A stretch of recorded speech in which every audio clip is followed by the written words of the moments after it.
find that thing you love, that release that you have, find that thing that you want to pour yourself into, because part of it is the custody case, part of it is the divorce, part of it is your visitations with your kids, but you have to have something that fills your soul too. And I know that parents and like your children fill your soul, but your life is bigger than just your kids too. Oh, Right. absolutely. And it needs to be, because your kids need to see that, like, you are the model of who they're going to grow up to want to be, right? Hmm. And so you finding that thing where you can pour yourself into and you can give over to it and you can like love what you're doing because there's a passion. Really what we're talking about is passion, Hmm. right? When you passionately pursue something, when you passionately give over to it, when you start to get like do something with that, whatever the product is, it doesn't matter what the product is, the world is better for it, right? And it's unique. It's something that is special because it's like when you eat food and you can taste when someone who loves you made it, right? Like Yeah, when yeah. love was poured into the food, you can Hmm. taste it. It's an intangible thing. You can see it, you can feel it in the product, whatever it comes out as. Oh, Like you can absolutely. feel the love and the soul that was put into it. So yeah, I really admire that. I love that. And I feel honored to be a part of this. So thank you. Oh, thank you. Hang on. Let me pause just one second. I just want to pin your view real quick. Okay, there we go. Um, And to that point that you said is that there's actually dangers to over absorbing yourself into your children. One of the biggest ones, you do see guys doing this. You see women do this much more though, is where they become dependent upon their children for emotional fulfillment. And the Mhm. reality is that is not your child's job. Your child, It your never child should be. your child is a child. Your child is not your emotional rock. Your child is not your emotional fulfillment. That's another adult partner. That's another That's an adult adult partner human or being, your parent. or your, Like you know. the Hmm. parent's job is to be the emotional Hmm. rock, right? Like when Yep. you were a kid and you were freaking out, you ran to your parent to be Hmm. like, save me, Hmm. right? And your parent's like, I got you. And even if It your should mom's not 80, be, even if yeah, your a mom's 80, parent she's shouldn't still be there for you. running. If a parent runs to a child and goes, save me, that kid's like, too much responsibility. I mean, Hmm. you can tell the people who have because they grow up way faster, Oh yeah. right? So, And they lose you lose people who are forced to grow up quickly, they lose a portion of their ability to connect with others. And when we as parents rely on our children for our emotional fulfillment, which is very common after divorces, and people are alone and all they have is their child, especially if it's only one child, it's very common. um it puts too much of a burden on the child. But then there's also the fallout for the parent, because that child is going to grow up. If your child is 8 years old and still thinks that daddy is Superman and that you are the best thing in the world and he wants nothing more than to spend all his time with you, and you allow that to become your emotional world, well, that kid at 8 is not going to be the same kid at 16, 17 when he gets his license and discovers girls and wants, his own little life. And you're going to deal with that. And if your only emotional connection for the last 8, 9, 10 years is with a child, you are going to struggle immensely building that with another adult. It's just that the skill set's just not going to be there. It's a horrible idea on many fronts, but yet it's we as humans always tend to take the path of least resistance. And I can get my emotional fulfillment from my child. He's right here. I don't need to do any work. It's least resistance. But you know, it, it nothing is good comes from wild the too. easy And I don't, path. this is a weird segue, and I'm sorry, but I keep No. thinking about like the world where I grew up in, right? And I assume we're of similar age, so you grew up in the same world, but like I don't remember any parents being like that, or at least I was not exposed to as many parents that were like helicopter parents, Or like friends with their child. or friends with your child. Oh my God, that would never Hmm. like I feel like everyone in my community would laugh at you if you were like, my child is my friend. They'd be like, what are you talking No, about? your child is not your best friend, bro. He's Yeah, your child. it's your child. Your job is to make them a contributing member to society. Your job is to give them a moral center, a work ethic, an understanding of the world that cannot be shaken, so that they can walk out into the world and become something, right? And your job is also to let them go. They also wanted you to, I mean, I grew up in the country, so it would be like, go play. You know what I mean? And they would be, or even when I'm in Southern California, because I lived there for a time too, it was like my parents would be like, go outside and you're not coming back in until this time. Until And streetlights they come on. Yeah. exactly. But or we would go out into the fields and we would go out on, like wherever we were, and it was like go explore, have fun with your cousins, like it wasn't just you alone, right? But Hmm. go and then that's where your learning was, and you wanted to you needed to like have adventures and then know that you could come home, Hmm. and parents, your all of your best memories don't necessarily involve your parents.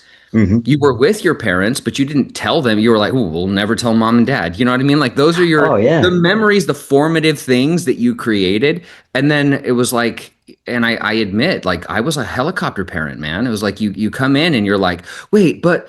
Because they gave you a baby and they're like, there's Hmm. no manual, and they're like, you're responsible. And the baby needs to stay alive, and good luck. Hmm.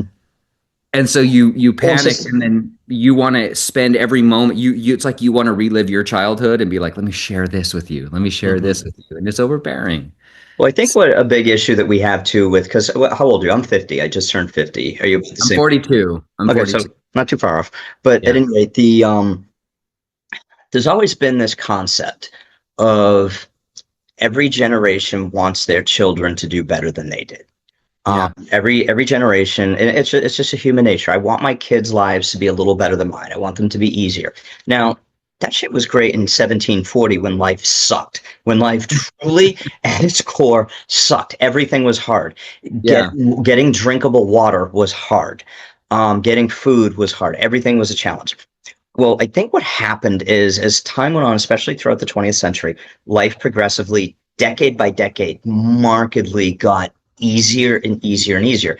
Then all of a sudden, right around like the 70s and 80s, life got real easy, really easy.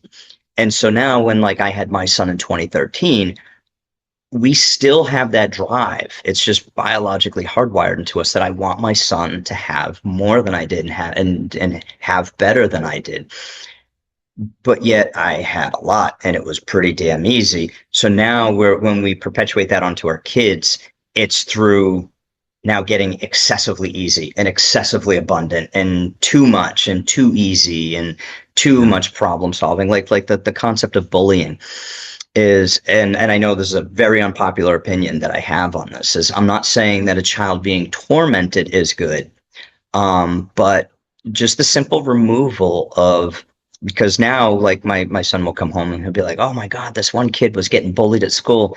Oh, what happened? Oh, someone made fun of his shorts. Okay, then what happened? Oh, that's it.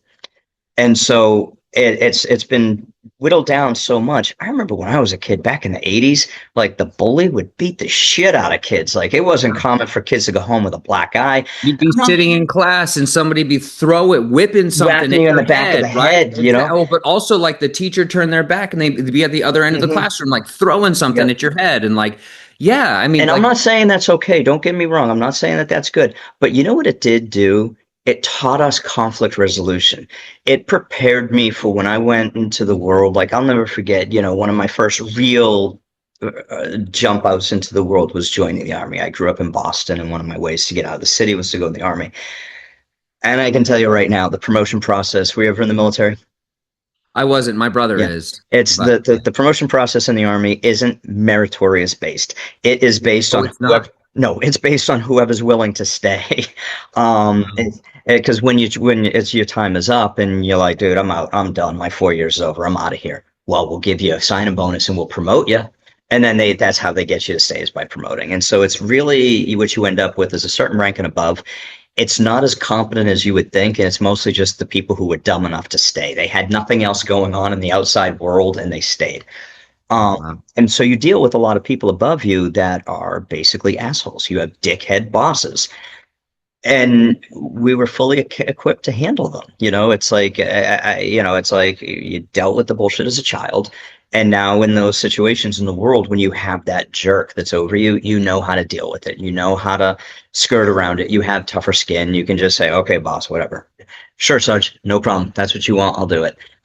And then just do what needs to be done. Whereas now, a lot of these younger kids go that are just getting to the age of going out into the world.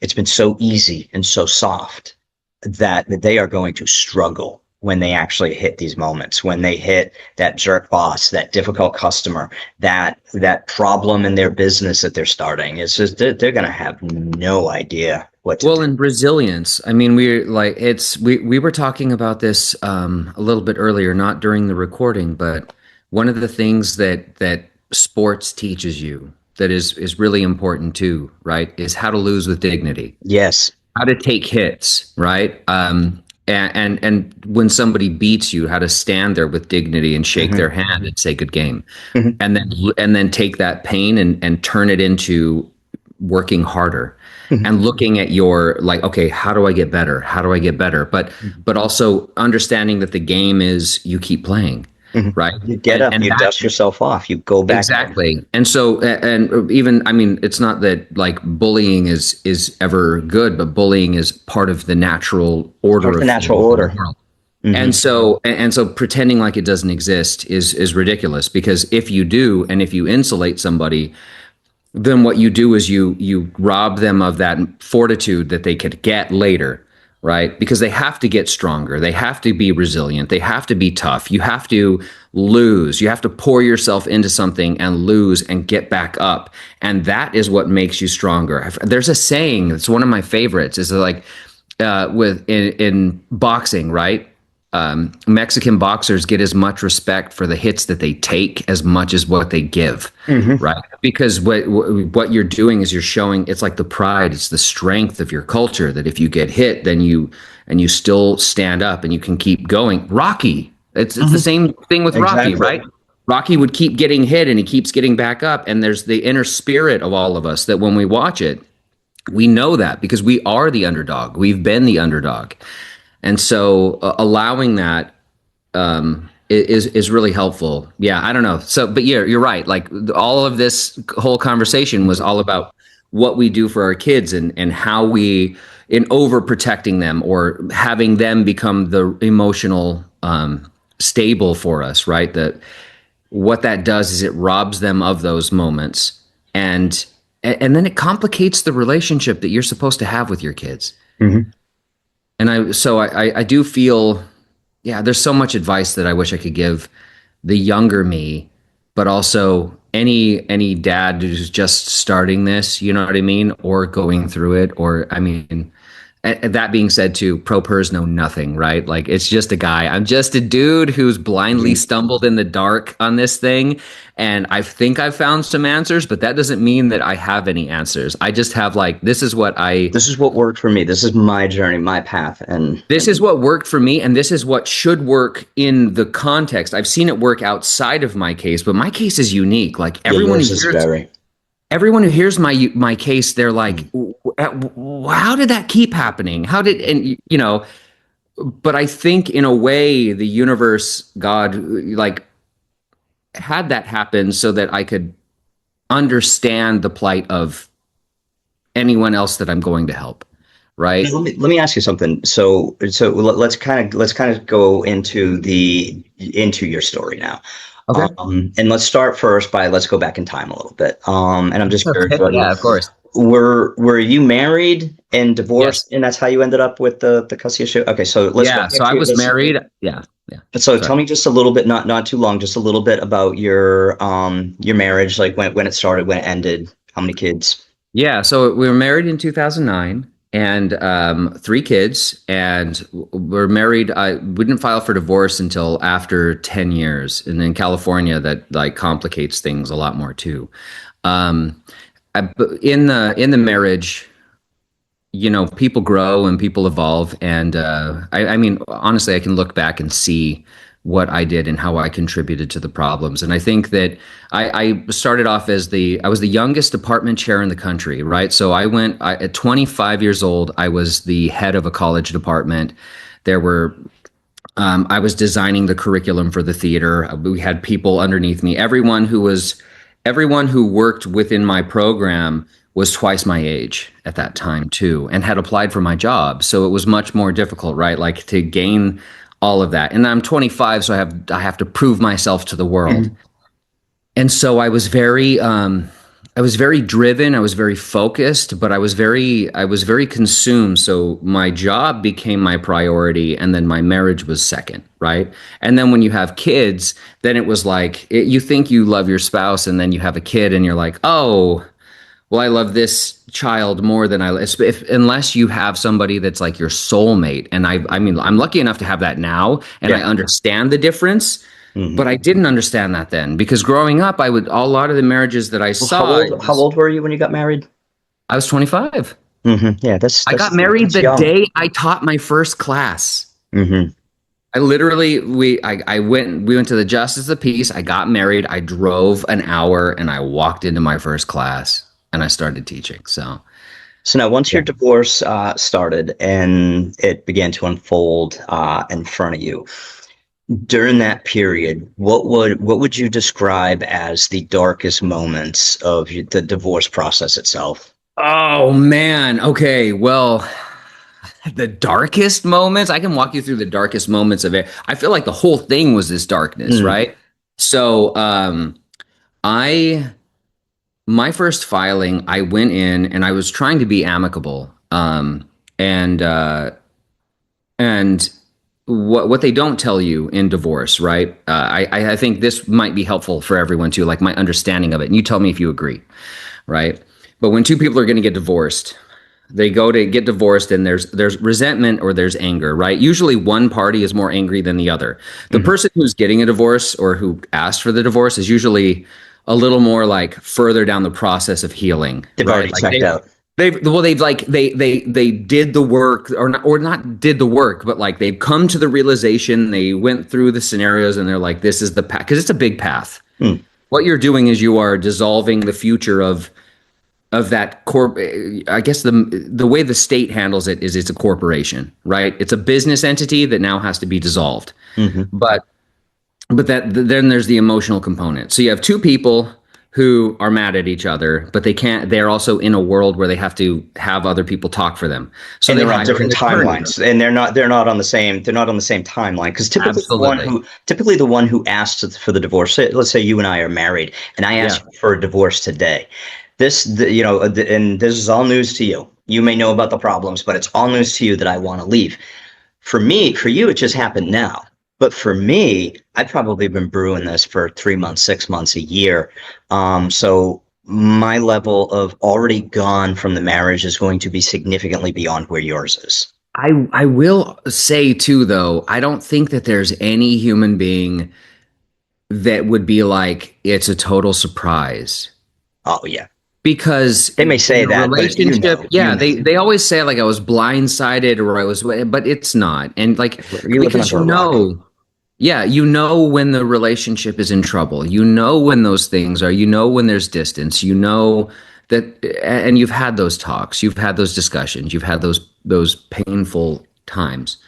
But if um it truly was a surprise, like if you truly were blindsided, I'd be willing to bet 10 grand that I know exactly why your spouse left. yeah, That you because were you weren't in so the same disconnected. world. If he was Yeah, so exactly. disconnected that you didn't see that coming, then there you go.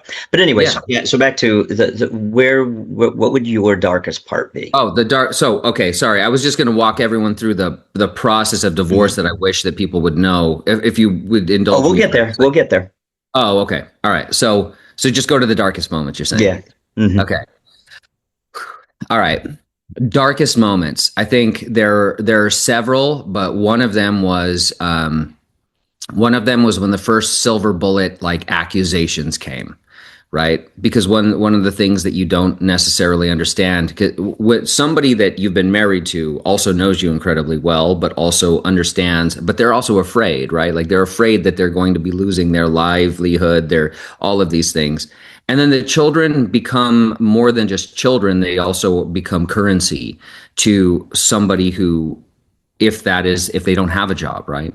And so you'll see what's called the silver bullet, and that's where they have accusations that are made, and that'll be alcoholism, abuse, certain things. But there are certain trigger words, right, that the court has to investigate in order to make sure that the kids are safe. Because if something ever were to happen, the court's liable. It's like you knew, right?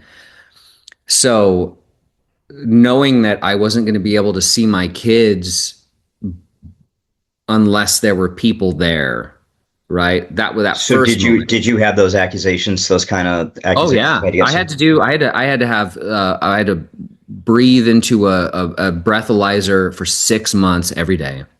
I had to, in order to see my kids, I had to have supervisors, and I ended up filming every one of my visits with me. The supervisors would film them because the accusations that were coming in were like very, very dangerous, very scary. And so I needed to have that extra level of protection of like, you can see what I did in my visits in every moment. Do you know what I mean? Hmm. And then but it was like it never ended, but there was just like so those were really dark moments. I mean, because something that was even like wonderful could be turned into something Degrading. really really dark or gross, or it was just misinterpreted. Like I had to get a parent coach, right? And the parent coaches, like the professionals that I met, the supervisors that I met, the parent coaches that I met, amazing people. I'm such a better parent because of them. Like, and it was great because I was like, I want to learn how to be a better parent. But they would come, and one of the assignments that my parent coach gave me is she's like, I need you to have what I call special time. And special time is you have one-on-one with the kids, or not one-on-one with the kids necessarily, because I have three and they're all there together. But you say, your oldest child, for 15 minutes, you pick what we do, and they lead the creative play, the activity that you want to do. So if my son wanted to do sword fighting with lightsabers, we would do that, Mhm. right? And then my daughter would want to do Twister or something like that. Like we could do, but what you're saying is it's not what dad wants. It's like, what do you want to do? Let's do that. And so I'm doing that. And my parent coach is there, like making notes. And then they would bring it into court, and the other attorney would go, we're concerned because the kids are reporting that dad is having special time with the kids individual, and trying to insinuate that like something improper was going on when it was an assignment that was like designed to help the children, right? You're But it's literally like following the instruction of the court, and then they're literally using following that the against instruction you. of the court, but then it gets like twisted, and then and again, like those kinds of things, when they keep happening, those are really really dark. Another dark moment was when because they brought us in for and remember also, like I'm not like angry at my ex anymore, because I understand that she's just like, there was so much pain and so much hurt that this was just her way of trying to cope, right? Hmm. But I am sad and discouraged in the system because the attorney and the courts should have stopped. Oh, that They absolutely. should have stopped it. But what one of the another moment was, so they brought us in for emergency hearings. They're called ex parte hearings. Mhm. I don't know if you've ever been part of one, No. but okay. So usually, if you put in a motion before the court, you want the judge to hear something, right? You put in your moving papers, or your request for order is what it's called. You put it in, and it's about usually a month out, because you need 2 weeks. You have to serve the other party, and then the other party like has to have 2 weeks to respond to you. So you're like, here's what I want to bring before the court, and then they say, here's our response to that, and then you have to respond back to their response, and then the judge reads that, and then you come in, and the judge has pretty much decided what they want to do just based on the arguments, right? Hmm. And so, but there is an ex parte, which is an emergency hearing. That Yep. means you get it the next day. Like you come, you put in the paperwork, and you're like, I need a judge tomorrow, and they'll give it to you. But it's supposed to be if like a child is getting kidnapped, like if like they got a plane ticket and they're like, I'm leaving the country tomorrow, right? Or if a child is beaten and is like in the hospital, or there was a judge who There's had an said imminent there's danger for blood on the the floor. safety of the Yes, child. imminent danger, and that's what you have to prove. It's like it's an emergency because the court is putting everything on hold, and you're the first person that gets heard the next day, right? We went in twice a week for a year on false allegations. Twice a week. So by the end of that first year, I had spent $200,000 and I had no money. And the other attorney was just bullying my attorney, man. And I don't know. I thought my attorney was really strong, but he was like attorneys are peacocks too. They're like this big useless bird that flutter out their feathers, and they're like, "Look at me!" And you, as an audience, when you first meet them, you're like, "Oh, they must be tough and strong." Mm-hmm. And then if they're not, they just get eaten real quick. You Well, know. one thing that people need to remember, and this is a piece of advice I always try to give men when they're going into this, is your attorney, we all believe that their number one goal is our best interest in representing us. But men forget the fact that a quick resolution equals a small bill. A long, drawn out, messy, murky, disgusting battle equals a lot of money to them. Now, if this is something that your attorney had the ability to shut down early, he could have billed you five, six, seven, maybe $10,000. But instead, and I'm not accusing your attorney of doing this, but it is insanely common where they put on this huge front for you that we're going to war, blah, blah, blah, I'll fight for you, I'll do this. Then all of a sudden you see a very different demeanor when they actually start dealing with the other attorney. And the reality is I don't care who they are. You inject money into a situation, and now your ex-wife's attorney and your attorney are both financially benefiting immensely from the longer this goes. There's no Well, and they're financial incentive for friends. there's no financial You incentive for them to stop this. They know each other. They go Yeah. golfing with each other. They go to lunch Exactly. That's together. the other thing too. It's like politicians who walk Hmm. out in front of a camera and then they say whatever and then they go back and they play golf together. Yeah. Because both of them look at you as billable hours. The first time you meet with your attorney, they look at your assets and they're looking at what their take is. And then they Hmm. go, "This is about how long I can drag this out." And then their job is to fight with each other and to keep it out of court. But you'll see that they go like, "Well, here, here, here, here, here, here." And then right when it's about to go to court, they'll go, "Maybe we should calm it down." And then they talk to you about resolution. Really, what that was is they charge you for each email that you send them and they send each other. So Hmm. that's the game. The game is they go back and forth with each other, and then each of them is just like ching, ching, ching, ching, ching, ching. Like they're just Hmm. racking up the cash while that's happening. So Yeah. anyway, you're saying darkness. When my lawyer told me he was going to have to step back because I couldn't afford him. That was a dark moment. But then it ended up being wonderful because I knew my case better and I had to step up and And step into it. did you begin representing yourself at that point? Yeah, absolutely. Rock on. That's like that's what Yeah. guys need to learn to do. Is that I was very blessed throughout my process. I'll just go on a side note just for a little bit so you kind of know where I'm coming from. Is I was a after I got out of the army, I became a police detective, and I was an undercover intelligence detective for almost 20 years. Wow. And during that time, I just developed a very intimate knowledge of the law, the court system. I just know how that stuff works. And whether you're dealing with family law or criminal law, it's all statute based. So, like, I live in Florida. So, if there's an issue with a contention of child support or anything, it just you go to the statute, you look up statute first, see what Florida state statute, you're going to say, in case of California, you just look at simply up what does the law say on this. Then you just go and you spend a few hours and you research, you find case law. And I found that because of the fact that there was not an attorney on my side, that it was me, that I was able to shut my ex-wife's attorney down at almost every single turn. But And then that embarrasses them, and if you get good enough at it, then they start cheating. yeah, well, And that's well, the hard part. Well, and that's one area where I had some blessings, and I can explain off camera. Yeah. One day where um, it pays to know people who can ruin your life. So it was very much known, as an undercover intelligence detective and a narcotics detective for 20 Oh years. wow.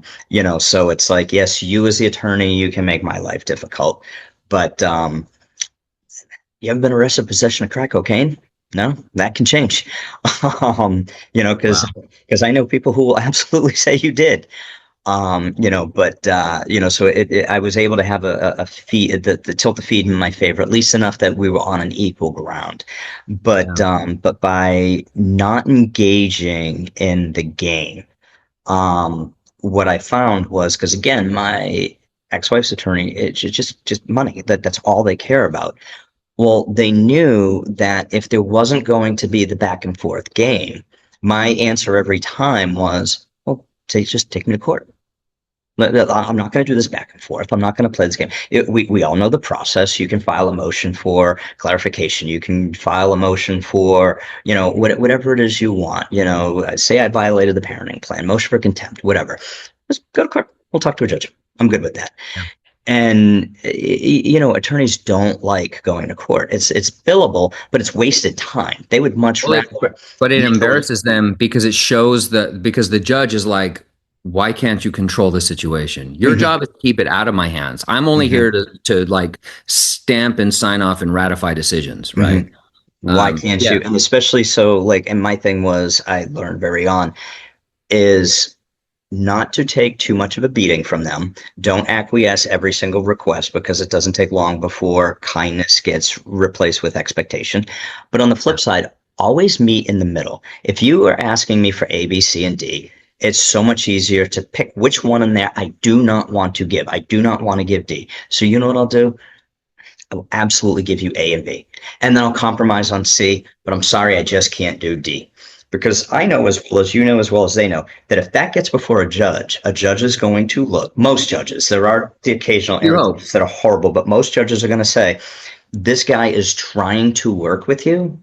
Why can't you guys work this out? Exactly. But yeah, I found that I used an attorney for a short period, and I felt that it was he looked at me as an ATM machine rather than someone he was trying to represent, and that's why I said, you know what, I think I can just do this myself. I Yeah. don't necessarily recommend that to everybody. You have to have a certain level of intelligence. You have to have a certain level of academic ability. You're a teacher. But There's no reason why you can't. at the same time too, there might be a point where you're forced to. Oh, Right. absolutely. And Well, that you don't want once you actually start getting dragged into court, you kind of stuck a little bit because the legal system also has created that into a jungle that is so difficult to navigate. And they did that intentionally. So now you have to hire the guide. But at any yeah. rate, but yeah, I completely understand how that is just beyond frustrating. But Um, that was a dark moment that turned into like, what we were talking about when I had to start representing myself. That was a very scary moment. Dark moments though, like the truest, darkest moments, I think, were um,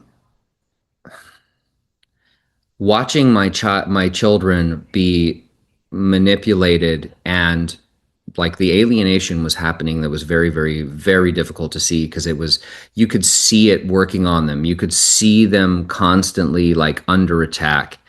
And then there came a moment, my oldest it happened to him the most. And the most heartbreaking thing is that he's so loving and he's so loved, but he had to survive. And his child, the therapist, his psychiatrist had said, Nick, he has to, he's being told and he feels in his heart that he has to choose just to survive. And he's choosing his mom not because he doesn't love you, but because he knows he won't lose you. But he knows that if he doesn't choose his mom, he'll lose his mom. And when he turned 13, she had been trying I told you, every 2 3 days to bring me into courts to do that. But then there was a law or a loophole that when you're 13 you can choose to go or mhm, not. And then there was, the claims and investigations, and we were going through all of that, and there were 3 moments that were the darkest, and then there's another moment too. But one of them was right before when the therapist sent me that message, and I was going into therapy with him and my son. That, like, he sent me a message that said, here's what happened to this one kid, and this kid is kind of like Jax, my son. And I just cried. I cried and I had to like breathe, and I had to walk into a room where all I want, I just remember thinking, this might be the last time I see my son. And he was yelling all the things that his mom had told him to yell that he didn't mean, because you can see, I'm an acting teacher, I can see when someone means something or not. And he was, he's yelling things, and all I could do was just look at him and just say, I love you. I need you to hear this. I love you. I love you. There's nothing you can ever say that will make me stop loving you, because I just wanted him to not carry that anger, that guilt, or any of that with him. And if I knew that if those are the last things that I ever said to him, that I could, that he would hear them.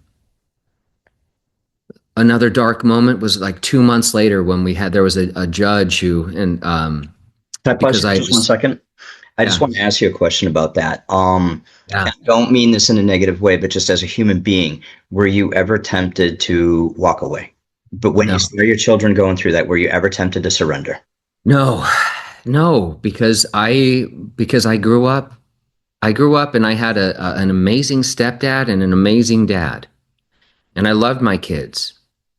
And I never, like, the whole thing too is I just wanted them to know, I wanted my kids to know that I did everything that I could for them, that Hmm. I fought, that I did not ever leave, and that if somebody was going to stop me from seeing them, they were going to have to, like, they were going to there needed to be some kind of order or some kind of thing that was saying whatever it was. Um, and it just wasn't an option. It was like no retreat, no surrender. And when they backed me into a corner, I was just like, I started to become my own force, if that makes sense. But no, that never, it never, even though other people would be like, maybe you could give up, it was just a foreign idea to me that I just couldn't get that in my head. And maybe that's part of the problem, but I just still don't know if I could do that. But another dark moment, because I started. I mean, my federal case really revolves around like me asking for a judge to overhear my case, and then the like certain officers and people like blocking that paperwork from even going before a judge. And then I would put in. I mean, people can read the case. I don't know how much I can actually talk about it, but Yeah, I the don't want to go too return. much into the case. I don't want to do Yeah. So there's casework. so anyway, another a judge was brought in, but then we did research on the judges, and you can do research on the judges because people report on them. And then we had found some really disturbing things about this specific judge, and but this judge made my child testify against me, even though the therapists, the investigators, the other judges had all said don't do it because they knew that alienation was happening, and there's a severing of the bond. And so I put together they were like, I put in a motion to reconsider. I'm like, do not do this, please. Here's all the reasons why. And that judge was like, I'm still going to do it. And then I remember, if I'm remembered for one thing, I hope it's this. And I hope I can send this to every parent. And if, please, for the love of God, do this if you're ever in this position. I wrote a declaration first, and I said, we're supposed to submit our questions, because you submit your questions, and then the judge reads the questions to the kid in a closed chambers, and there's a transcript person there, right, to report on all of it. I wrote that I wasn't going to do this. Like, I'm not going to participate in what the other parent or what the court is asking me to do. What I was going to do instead was ask a series of questions to maintain my child's health and integrity and mental, um,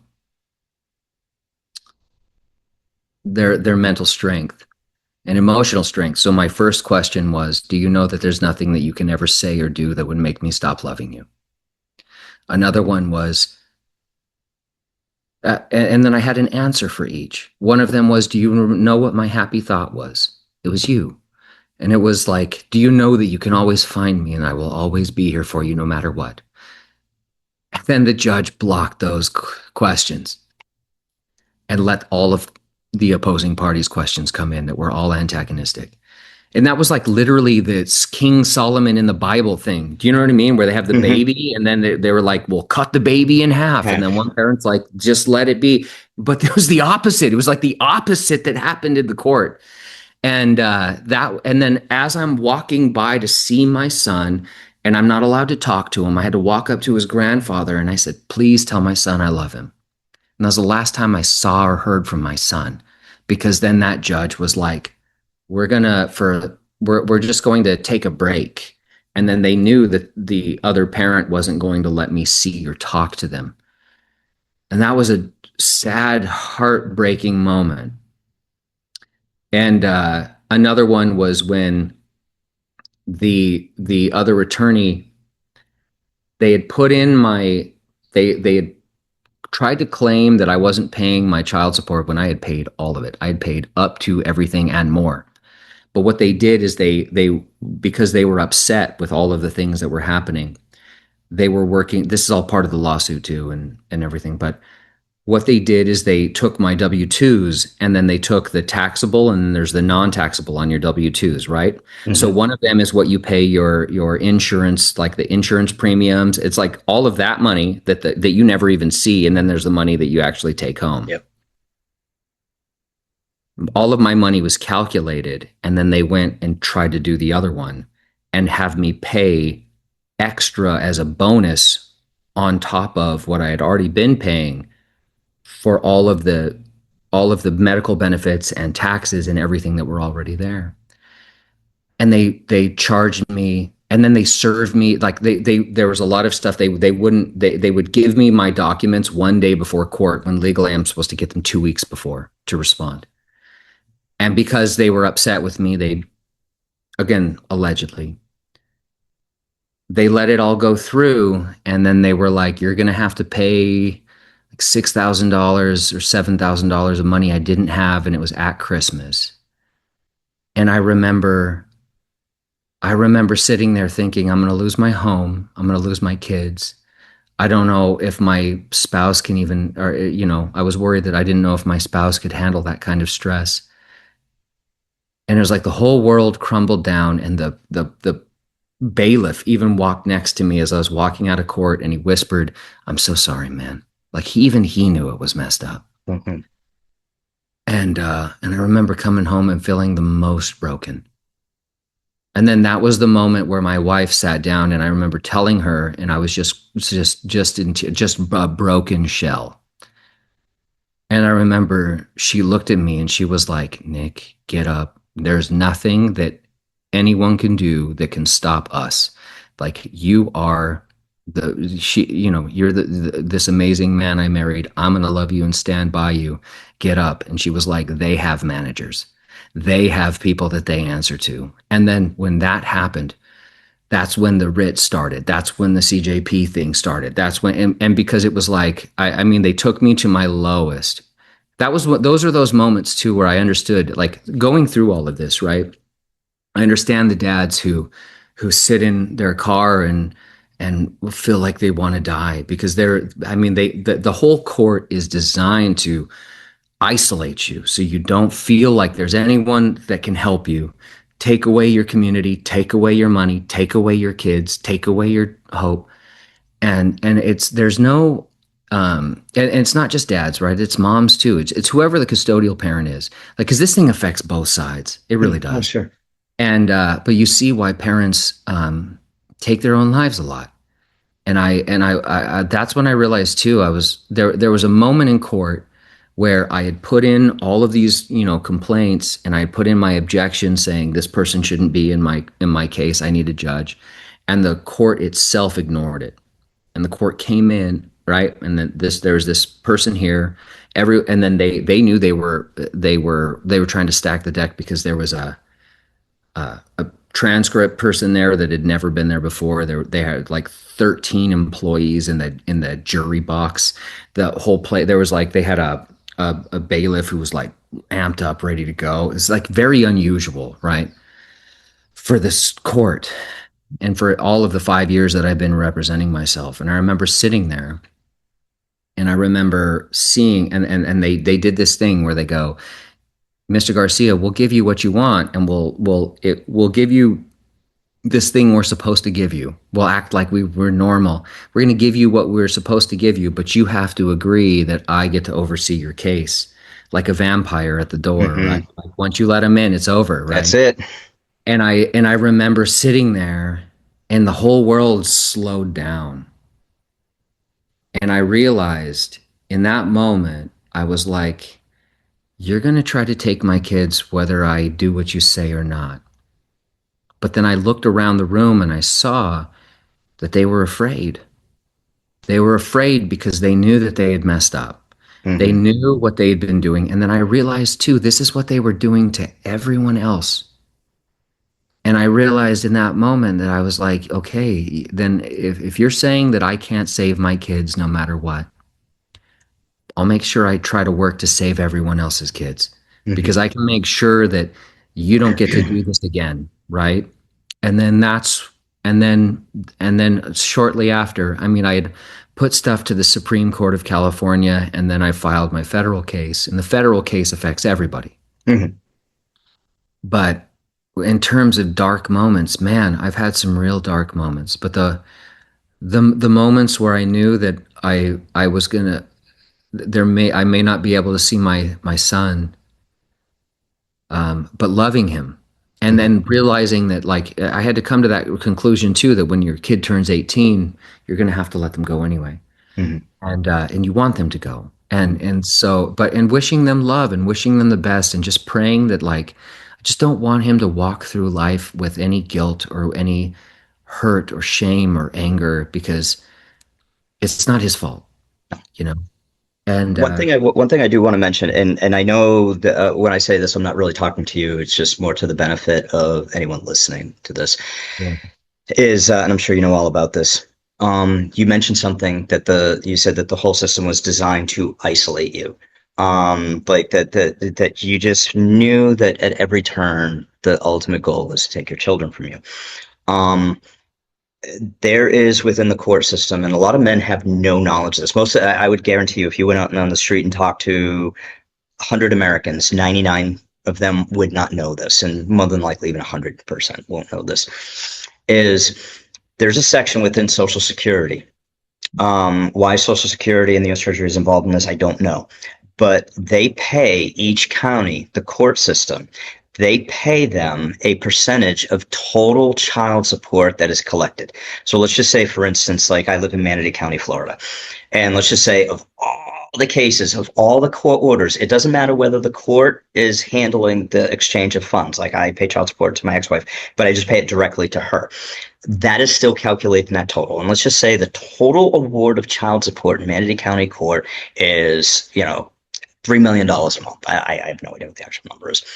There's a percentage of that the U.S. government, Social Security, pays to that county to supposedly offset the county's costs in administering because if they feel like if they're handling the funds where I pay the court and then the court pays my ex-wife and that there's administrative costs. Well, we're going to cover that for you.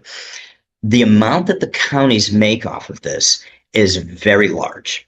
It's not covering administrative fees. It's a large amount of money that the counties make off of this. Now, one of the issues with this money is typically when the federal government gives a county money for things like that, like if money is going from the federal government to a county for, let's say, law enforcement, they will specifically state within that funding what this money can and cannot be used for. So when I worked for a police department, we would get money and it would say, we would get like $3 million from the federal government. We would say, hey, great, we got this money. We need new police cars. Well, the city would say, no, the money is specifically to be used for drug interdiction, for this and this. It cannot be used for, general expense and blah, blah, blah. Well, this money that's paid for the county for this from Social Security, it has no earmarks. They can use it for whatever they want. Most counties, I know in Florida, it's massively used for. I'm sure California it's generally the main support of the judges' retirement system. Most judges' pensions are paid for by this system. So the court system in almost every county in the United States is not financially motivated or is not No. independently motivated. They're financially motivated to increase child support as much as possible. The more child support they award, the more money they get from the federal government. Now, one of the issues is most states now, Florida is one of them, I don't know California, but most states now use a very standard system for determining child support, where her income's put in, his income's put in, it comes up with a total cost of childcare and all these deductions, and the formula spits out a number of who owes who how much. Yeah. So they really can't play with anymore in a lot of states. It's very difficult to play with, to say, hey, Mr. Garcia, we know that the formula says you owe $500 a month, but instead we're going to go ahead and charge you $1,200 a month. They can't do that. But where they can manipulate is the amount Now of they time. actually can. That's Well, the one thing that I mean, well, like, that granted, varies. they're not supposed to, but They're not what supposed you to. start to realize is the rules only are work when they're enforced, and whoever enforces the rules. Well, and like I know in Florida, there's Execute. actually the statute that they can't deviate more than 10% from the standard guidelines. Now, it's not to say that rules aren't broken, but one thing they can do that does not impact any rule whatsoever is change the parent share time. Because if you have 50-50 custody with your child, with your ex, child support is awarded at one rate. But given the same incomes, if all of a sudden your custody is at 25 and she's at 75, you now owe her more money. If they Yeah. can take your kids entirely and she has 100% custody, your child support goes through the roof. So that court building is financially motivated to the degree of the judge's pension program to keep your child support as high as possible. And I'm not saying that this is necessarily in your case, but I've seen many, many, many proven instances where courts, counties have run into deficits for pensions for court employees, where they look at the judge's pension, which includes state attorneys and public defenders, where they say, shit, we have a shortfall. And then all of a sudden, magically, the following year, child support goes through the roof. They start adjusting child support. Every woman bringing her husband in, all of a sudden they're saying, you know what, go ahead, give her 75%. And you get these guys just standing there, just bewildered. No idea what the hell just happened to them. And they will drag this shit out indefinitely to keep that father in as little custody as possible to increase the child support. It's Yeah. it's it's a thing that It, how it, it's a legal functioning system. I don't know.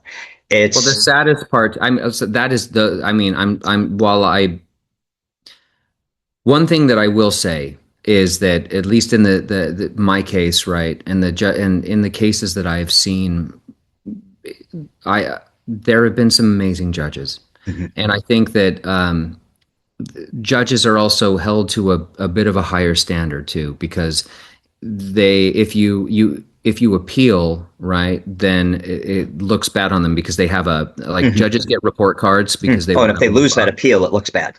Well, even if Mhm. it's appealed, it looks bad because it being appealed in general is a ding on you. Complaints are a ding on you. All of these things, and so judges are really they're really good at like splitting the baby. But at the same time, too, the judges that I've seen, um, I feel like they usually have at least tried to advise and like try to give peace and I have had faith in a lot of the judiciary. I've even though my case has judicial officers in it, but there that doesn't mean that like I still do have faith. There are a lot of really good people, and I think if you when you go in, if you look at your judge as somebody who's trying to do their best too, right? Mhm. But that's why it's so important. Your filings, like what you're putting in. Again, this is not legal advice, right? But what you put in and is part of the permanent record will be forever part Ever. of them. It never goes away. So what you put in there must be the way you have to look at it is even if I lose, what must not be forgotten? What must never be forgotten?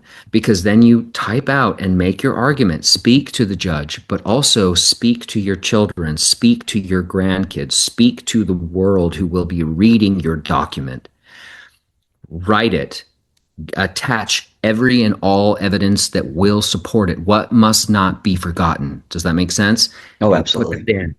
And then, even if the judge doesn't read it, when it's appealed, those documents are what the appellant court reads, right? So because they don't get you don't really get the argument. You don't get to come in and at least my understanding anyway, right? Like you're only arguing what was put in the permanent record. That means Mhm. what you filed and what was in the transcripts. That's it. You cannot you don't get to go, "Oh, but they didn't know."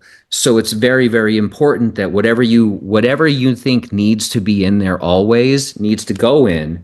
And then they become part of the public record so that when your kids, your grandkids, the public, anyone comes back in and reads the case, that's what they're going to see.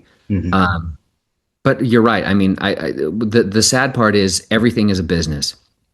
And when you stop thinking of the government as like something to come and save you and realizing that it's just a mechanism for managing these businesses, right? It was the Well, like you said in the very beginning, the dissolution of a marriage is basically like the dissolving of a corporation. It's it the is, dissolving of a yeah. business, and they are mediating that dissolving of the business, and they in turn are a business in the business of dissolving business. It's this weird little feedback loop that it just keeps feeding each other back and forth.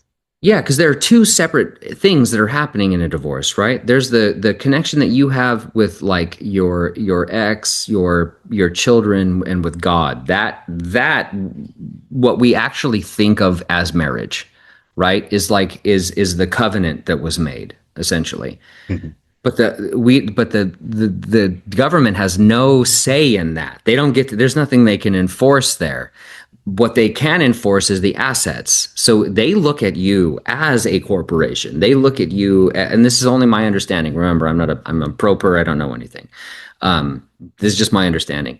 But they look at you as a business because you think of all the tax benefits that when you're married that you get, right? And then those assets and everything. And so then it becomes, all right, how do you divide them? But also, how do we make sure that neither one of you come to us for welfare so that we have to pay it so that I mean, really, that's what they're looking at and trying to do. And then the lawyers are going to take as much of that percentage as possible. Mhm. So, Yeah. anyway. All right. So what I want to do now is I'm going to kind of change. I know when we first started, I had my six little bullet points. Your story is just so unique. It's so different. I'm going to skip over a few of them. A, for time management purpose, but also B, I think We that can also come back another time too. And oh if no, you, no, but I really think that your story is just so interesting, and from the perspective of less so much the divorce aspect, but your specific. And as soon as I saw your videos, I was like, this is the first, because this is new for me doing this little this portion of it. I'm like, I've got to reach out. This is where I want to start. Your story is just so unique, so different. Um, and it's not so much that it's different in what you went through, it's different in how you handled it. The way you went about it is extremely admirable. It's very, very, very admirable. So I think that for now, what I want to do is I want to pivot. I think that I don't want to really go too into the divorce side of it. I think your story is far more interesting on that end of things. And so what I want to do now is just kind of pivot for a moment and kind of go back to a couple steps forward in our little guide. And the next part that I want to do is you seem now like you have a pretty good life put together. You seem like you've moved forward in a very good direction, and that's what I want to ask you is what is your life like today? What does your life look like now? Not necessarily comparing it directly to what it was before, but today, what is your life like now, and what does your life look like now? yeah. I think that the parts that have really helped. It's not like the legal troubles have stopped. I have a hearing next week. I have a hearing 2 weeks from then, or a week after that, and then the opposing counsel tried to call me vexatious because of the filings that I had to preserve the record in the other ones. So they're trying to take my ability to even file now, and that just happened last week. Like they're just now trying this.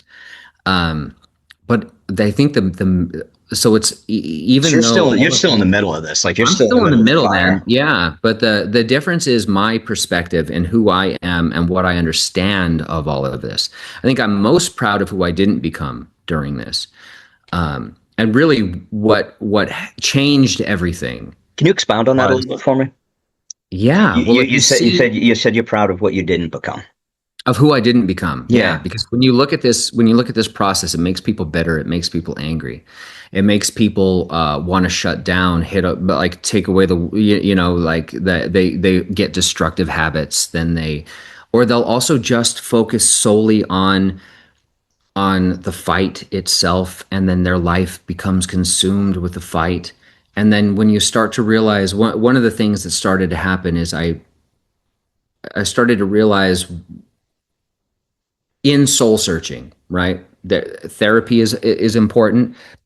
Finding something that was important to pour yourself into. Um, one of the most helpful things, I have a little like mini course that's free if anyone wants to try to go through these things, because what I was trying to do was like what could I give people to be a guide so that they could try to navigate through this with their soul intact. And one of the exercises that was super helpful for me was you had to imagine that you were in a boardroom, right? You go and you meditate, but you imagine that you're entering a boardroom, and then there's the child you, the teenage you, the 20-year-old you, the broken you, the really successful you, and then like the 60 and the 80-year-old version of you. And they're all sitting at a boardroom table, and you get to ask them questions, right? Like, what do I wish I could say to you, and what do you wish you could say to me right now? And what keys do you have right now that could help me understand my situation? And you start asking yourself these questions, and then you started to heal. And then I realized that you start to realize that you became the person that would have protected you. You became the person who, it was little things that you start to learn along the way. And then another thing that I did, because I'm a storyteller and I'm a teacher of theater, I started creating these stories, these children's stories that I called the 7 soul lessons for kids. And they were stories that I wanted to tell my kids, but I knew I may not be able to. So I could tell them I could tell my grandkids maybe, or I could tell them to other parents. And I had them animated, and I created like my own like I recorded them, right? So I could read them to you, or you could read them to your kids. And what that did is it started to give me, I started to understand um, how to turn your pain into medicine, right? And I started to understand how what I could do was take what I'm doing and make it bigger than me. Because one of the things that I do as a teacher is I'm dealing with people who are learning how to find themselves. And what I do teach, what I'm really good at teaching, is transformation. And theater is just a vehicle to that transformation. Whatever your subject matter is the vehicle to transformation. But that's what we're trying to do. But also when I sit back and I would look at, okay, 4 years ago when I first had to become a pro per, what did you not know, and would that guy be? What would they think of you, right? What would he Hmm. think of you? And then I look back, and now it's not scary. I mean, I can if when I used to get a summons for court, right, or the moving papers, I would get sick to my stomach, and I would just like. I'd be losing my hair. I would be like just panicking all the time because I didn't know. It was like you were fighting to the death. That's what it felt like.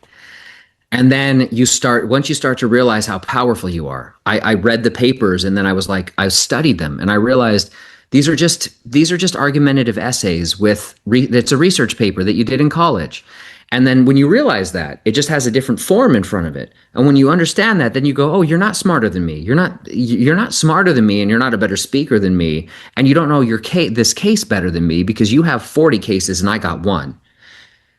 And then when you start to come in and when you start to understand your power, and then start to understand your power outside of the court as well, when you realize that the judges answer to people, when you realize that those attorneys answer to people, when you realize that there are other people going through what you are, and that there are community leaders that needed to be aware of it, right? That there are legislators that can know. Then you start to understand that you are a powerful force, much more beyond what they isolated you to try to think you are. And when you can start to understand that and feel that, then just through time too, you start to develop scar tissue, I guess, right? Where something will come in, and then you go, okay, I understand. I see what you're doing, and I will meet you. And I'm not going to panic about what might happen. I'm going to take it as it is. But then the other really important part too, the things that I had that no, I don't know how many other people had that I'm very fortunate with, right? Was the love of somebody who stood by me through the darkest times, who loved me, who would help motivate me, like who would help keep me strong and sane and really I think as a man what you need the most, right, is if you have the love of somebody that is unshakable. If they hold you and they go, I'm not leaving, I got you. They can't break us. You have the foundations to stand on something then. Does that make sense? Like Oh, when you have absolutely.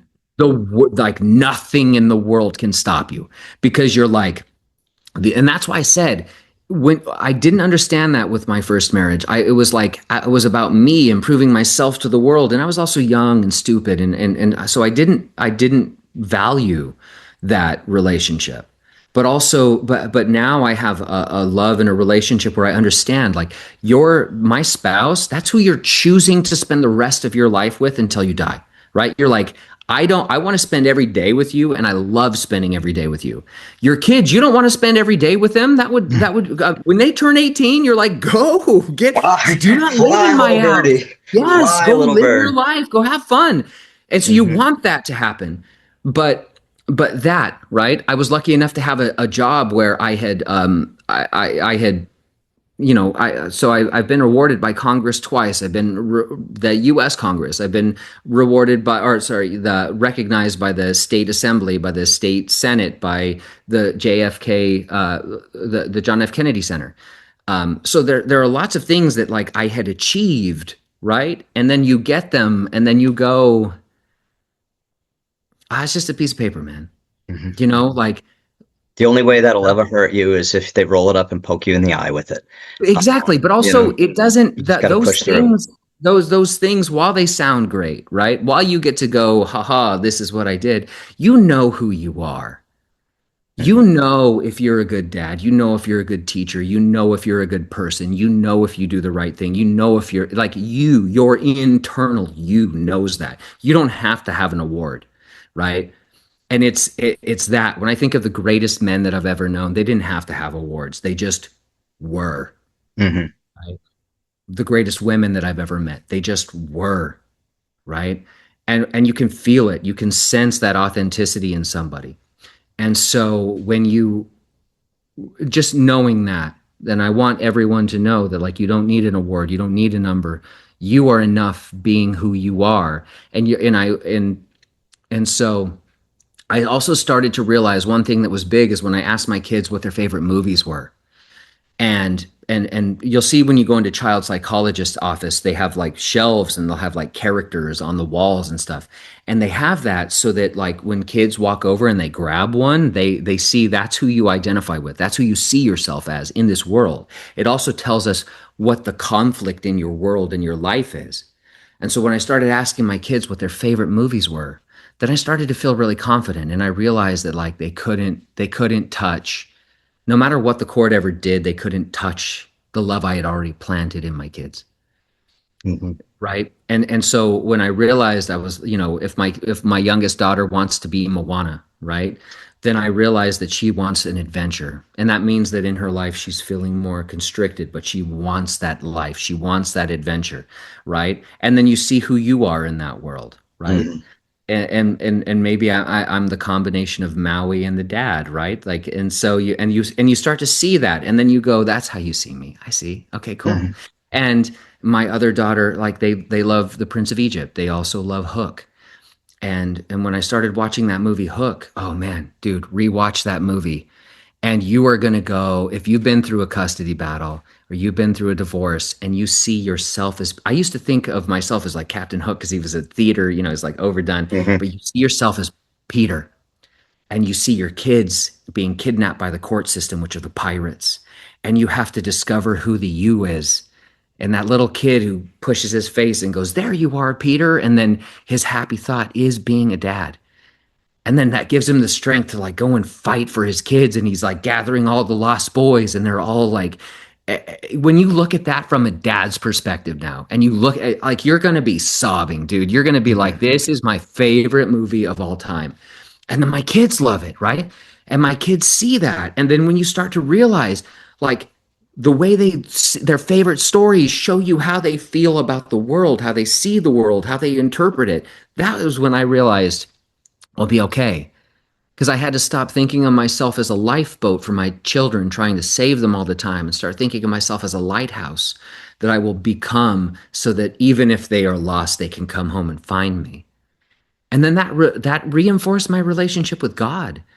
And because that's what our, like, that's, and not to get religious, but if you don't have a relationship with a higher power Mm. in general, Yeah. this is going to be a real hard time for you, Oh, absolutely, without a doubt. because you need to know, like, you get in touch with your spirituality. That doesn't mean you have to go to church. That you Mm. could go to any religion. It doesn't matter what you're, Mm. but believe in something, right? But when you think about souls coming down and, like, whatever loving entity, right, that you would believe that we would, God is just the name we give for the blanket of all things, right? Mhm. But that as a parent who can't see their kids or has a barrier between them, you start to understand that parent relationship, and that you go, I can love you and I can wish you the best, but I also have to let you be you. I have to let you make your own choices. I have to, and then that doesn't mean that you'll ever not be part of me, or that I, like, but it's, you understand that relationship different. When you're a kid, it's different, right? So when you, as you grow, um, like, all of those things help you understand who you are. So you say, like, who am I now? I'm a totally different person. I'm a person who, I'm not afraid of any court person coming up to me now. I'm Mhm. not afraid of standing in front of a judge. I will, and speaking my truth, and understanding that what gets put in that permanent record is important. But I'm also not necessarily worried about, like, because whatever consequences come, we're already going to come. But you have to understand who you are, what you bring, and who you want to be, right? And I'm proud of who I am, and I'm proud of who, I think that the record will show for my kids what I want them to be and who I want them to be. Yeah, And I think you're 100% right. I think you're so. yeah, and so I feel like when you say, how is your life now? Oh, another important thing: go have fun, go on dates, Mhm. go, spend the weekend by the beach, go do those things. Don't be so isolated. And it's very difficult, man. If I didn't have an amazing wife, I would have just been this, like, shut down in my little tiny room, like, in all in darkness, trying to, like, figure things out, right? Mhm. But she would be like, no, we're going to go out, right? No, we're going to go for a drive. No, we're going to do those things. And then those are the most amazing moments. And if you're like, oh no, I don't have, stop thinking about money too as like something other than make believe anyway, Mhm. right? Because that's all it is. It's all it is. But when you That's all start to it is. realize that the true magnificence of the world is in the relationships you have with people, right? You and me, we just met each other, but I have a feeling that we're going to know each other for a really long time, that we Oh, for can sure. hang out, that we're going to have fun, that, but, like, that is worth more than any amount of money. If you have a Mhm. good relationship with somebody, and somebody that will, that is a solid person whose soul is in the right place, who, there is no monetary value you can place on that. And go and have fun and enjoy, and remember that your life, like, whatever this is, it's going to change. It's only temporary. And those moments, right? Because you can be in the darkest time, like the darkest times I was talking about. I also had the brightest times, like 2 days later, where Mhm. everyone's laughing and you're with friends or family, or you're, yeah, it's, and so change your So, perspective on who you are and what you want. Yeah. so now on that, um, you mentioned go have fun, change your perspective. If you could talk directly one on one with one guy right now that's going through the exact same thing you went through, what would be your one piece of advice? and be careful with it because it can be emotional, it can be legal, it can be whatever. But if you could only, you have 2 minutes to give one guy one piece of advice, what would you tell him? Wait, what's he going through? Wet moment. You got Your to get whole like, story, your whole story. From day one to right now, he's on day two. It's just starting for him. What would you tell him?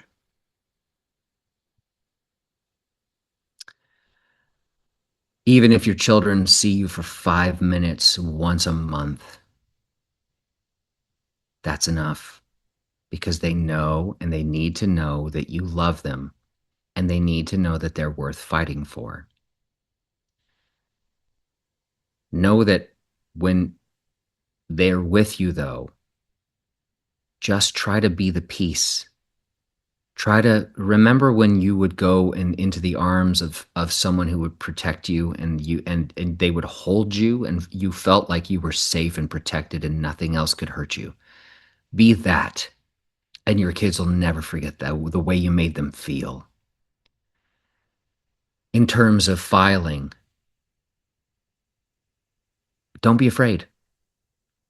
Understand the permanent record. Get good at learning how to write. Read as much as you can. Read their filings. Read other filings. Understand the way you do an argument. Tell them what you're going to tell them. Tell them what you told them. And while you're telling them, attach the evidence. It's not that hard. You got this. Everything else you're going to learn along the way. Be kind to yourself on what you don't know, but realize that like what you don't know, you will learn and then pay it forward. Build a community. Build a community. Go and sit down. There are other people who are going through what you're doing. I wish I would have built a community earlier. I just now am, I was so locked in that only now am I like, who else is going through this? Let me try to help you. And I'll give you any advice that I can, right? But be the light that you want to be, but also realize that like that thing you're worried about, them trying to do, they're probably not going to be able to do it. And it's also not going to be that bad anyway. When you're worried, sit down and look at the worst case scenario and then be okay with it and move forward and don't let it consume you. Don't let the fear consume you. Lead your life with love and truth and don't let the fear consume you because if you let the fear consume you, they win. Don't let them rob you of your peace of mind. Also, don't be petty. Love your children more than you hate your ex. Understand that really ultimately what you're doing too, you need to forgive your ex. And even if your ex is doing in like things that you would think would be unforgivable, realize that they're hurting.